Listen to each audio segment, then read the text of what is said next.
Hello বন্ধুরা, বাপিদার রান্নাঘর থেকে আপনাদের সবাইকে স্বাগতম। আজকে আবার একটা নতুন রেসিপি নিয়ে হাজির হলাম। রেসিপিটির নাম হলো সেদ্ধ চালের মুগ খিচুড়ি। রান্নাটা খুব সুস্বাদু, টেস্টি। আপনারা বাড়িতে বানান। ভালো লাগলে আমার এই চ্যানেলটিতে ফলো, লাইক ও সাবস্ক্রাইব করিবেন। প্রথমে একটা কড়াইতে 250 গ্রাম মুগ ডাল নিয়ে এটা ভাজতে শুরু করে দিলাম। হালকা আঁচের মধ্যে ভাজতে হবে, নাহলে পুড়ে যাবে। 2-3 মিনিট ভাজার পর এর মধ্যে একটু বেশি করে জল দিয়ে দিতে হবে। জল দিয়ে ভালো করে ধুয়ে নিতে হবে।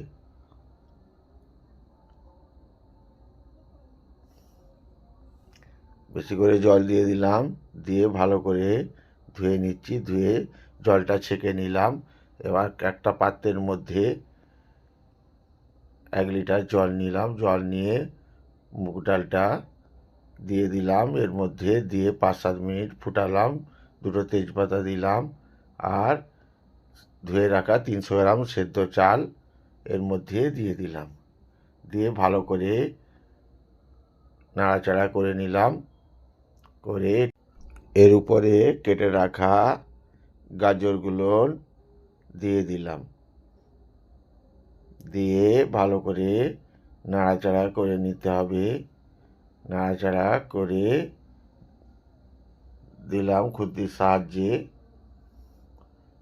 এবং 10 মিনিটের জন্য ফুটাতে দিতে হবে। এরপর একটা কড়াইতে পরিমাণ মতো তেল দিলাম। তেল দিয়ে গোটা জিরে ও 2টো শুকনো লঙ্কা ফোড়ন দিয়ে ভালো করে ভেজে নিচ্ছি। ভেজে নেওয়ার পর এর মধ্যে কেটে রাখা 3খানা পেঁয়াজ এর মধ্যে দিয়ে ভালো করে কষে নিচ্ছি। বড় সাইজে 3টে পেঁয়াজ দিয়েছি। দিয়ে এর মধ্যে ভালো করে কষে নিচ্ছি 1-1.5 মিনিটের জন্যে।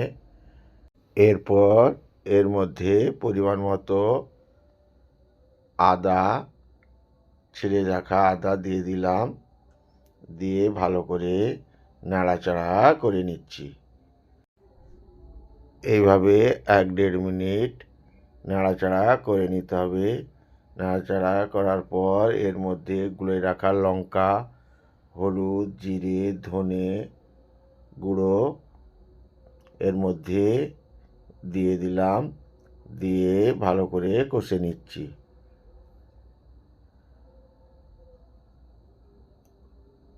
এর মধ্যে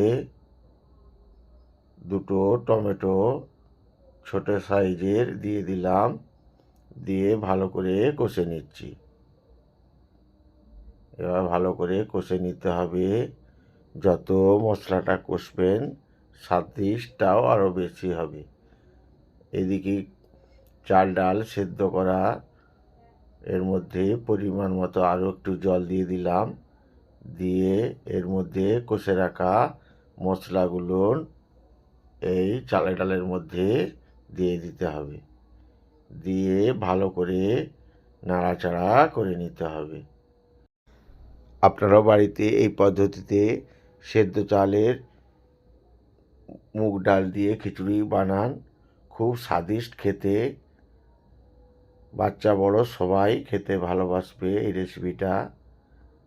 এখন এই খিচুড়িটার উপরে কেটে রাখা কুমড়ো সরু সরু করে কেটে রেখেছিলাম এর মধ্যে দিয়ে দিলাম। দিয়ে ভালো করে নাড়াচাড়া করে নিচ্ছি। আর এর উপরে পরিমাণ মতো লবণ দিয়ে দিয়েছিলাম, আর একটু দিয়ে দিলাম। দিয়ে ভালো করে নাড়াচাড়া করে নিচ্ছি।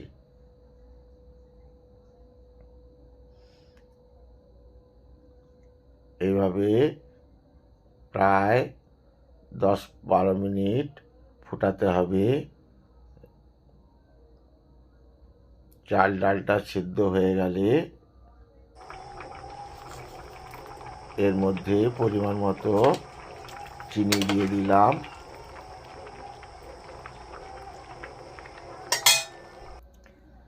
এরপর এর মধ্যে দেশি ঘি অল্প পরিমাণ দিয়ে দিলাম। দেশি ঘি দিলে এই খিচুড়িটার স্বাদ অনেক গুণ বেড়ে যাবে, তাই দেশি ঘি দিয়ে দিলাম। দিয়ে ভালো করে নাড়াচাড়া করে নিতে হবে। 1-1.5 মিনিট নাড়াচাড়া করার পর এর মধ্যে গরম মশলার গুঁড়ো দিয়ে দিলাম। গরম মশলার গুঁড়ো পরিমাণ মতো দিয়ে ভালো করে নাড়াচাড়া করে নিতে হবে 1-1.5 মিনিটের জন্যে। নাড়াচাড়া করার পর গ্যাসটা বন্ধ করে দিতে হবে। এই দেখুন খিচুড়ি হয়ে গেল। মুগ খিচুড়ি সেদ্ধ চালের, কত সুন্দর খেতে ও স্বাদিষ্ট লাগবে খেতে। আপনারাও বাড়িতে এইভাবে সেদ্ধ চালের মুগ খিচুড়ি বানান, খুব সুস্বাদু ও টেস্টি। আর এই রেসিপিটা ভালো লাগলে আমার এই চ্যানেলটিতে ফলো, লাইক ও সাবস্ক্রাইব করবেন। আপনারা সম্পূর্ণ ভিডিওটা দেখুন। আপনাদের অসংখ্য ধন্যবাদ। নমস্কার।